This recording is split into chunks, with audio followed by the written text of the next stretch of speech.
അപ്പോൾ നമുക്ക് ഇനി തദ്ദേശ വാർത്തകളിലേക്ക് തിരുവനന്തപുരത്ത് നിന്ന് തുടങ്ങാം. തദ്ദേശ തെരഞ്ഞെടുപ്പിൽ തിരുവനന്തപുരം മുതൽ എറണാകുളം വരെയുള്ള 7 ജില്ലകളിൽ നാളെ പ്രചാരണത്തിന് കലാശക്കൊട്ടാണ്. പ്രാദേശിക വിഷയങ്ങൾ ഒപ്പം പൊതുരാഷ്ട്രീയ വിഷയങ്ങൾ ഇതെല്ലാം പരസ്പരം ഉന്നയിച്ച് പോരാട്ടം കടുപ്പിക്കുകയായിരുന്നു UDF-ഉം LDF-ഉം. ഉറച്ച പ്രതീക്ഷയിലാണ് BJP കളത്തിലിറങ്ങുന്നത്.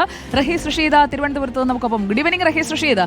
വാശിയേറിയ പോരാട്ടമായിരുന്നു. മറ്റു വിഷയങ്ങളൊക്കെ വന്നപ്പോൾ വാർത്തകൾ അതിന് പിന്നാലെ പോയെങ്കിലും കളത്തിലെ പോര് അത് കാര്യമായി തന്നെ നടക്കുന്നുണ്ടായിരുന്നില്ലേ? സുജയ, കാര്യമായി പ്രചരണം നടന്നു. അത് നടക്കാനുള്ള സമയവും മുന്നണികൾക്ക് കിട്ടി. ഏതാണ്ട് 30 ദിവസം പ്രചരണം നടത്തിയതിന് ശേഷമാണ് ചൊവ്വാഴ്ച പോളിംഗ് ബൂത്തിലേക്ക് വോട്ടർമാർ പോകുന്നത്. 3 മുന്നണികളെ സംബന്ധിച്ചും അവർ വാശിയേറിയ പ്രചാരണ പ്രവർത്തനങ്ങൾ തന്നെ നടത്തുകയും ചെയ്തു.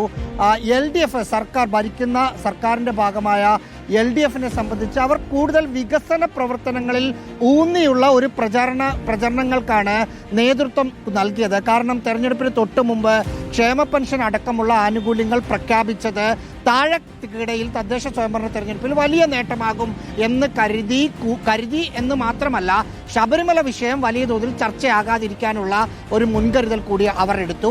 ആ തരത്തിലായിരുന്നു പ്രചരണ രംഗത്ത് ഉണ്ടായിരുന്നത്. UDF-നെ സംബന്ധിച്ച് ശബരിമലയായിരുന്നു പ്രധാനമായും ഫോക്കസ് ചെയ്ത് അവർ മുന്നോട്ട് പോയത്. പക്ഷേ അവസാന സമയമായപ്പോൾ രാഹുൽ മാങ്കൂട്ടത്തിൽ വിഷയം വന്നപ്പോൾ അവർ വലിയ പ്രതിരോധത്തിലേക്ക് വരുന്ന കാഴ്ചയും കണ്ടു. BJP-യെ സംബന്ധിച്ച് ഇരു മുന്നണികൾക്കും എതിരെ പ്രചരണം നടത്തുമ്പോഴും UDF നടത്തുന്നത് പോലെ ശബരിമല വിഷയത്തിൽ ഊന്നിയുള്ള ഒരു പ്രചരണ പ്രവർത്തനങ്ങളിലേക്ക് അവരും പോയി. 7 ജില്ലകളിൽ തിരുവനന്തപുരം മുതൽ എറണാകുളം വരെ കലാശക്കൊട്ടിലേക്ക് എത്തുകയാണ്. കലാശക്കൊട്ടിന്റെ കാഴ്ചകളൊക്കെ പ്രേക്ഷകരിലേക്ക് നാളെ ഉച്ചകഴിഞ്ഞ് 2 മണി മുതൽ ടീം റിപ്പോർട്ട് ഗംഭീരമായിട്ട് എത്തിക്കും. ഈ തെരഞ്ഞെടുപ്പ് നമ്മൾ കളറാക്കും.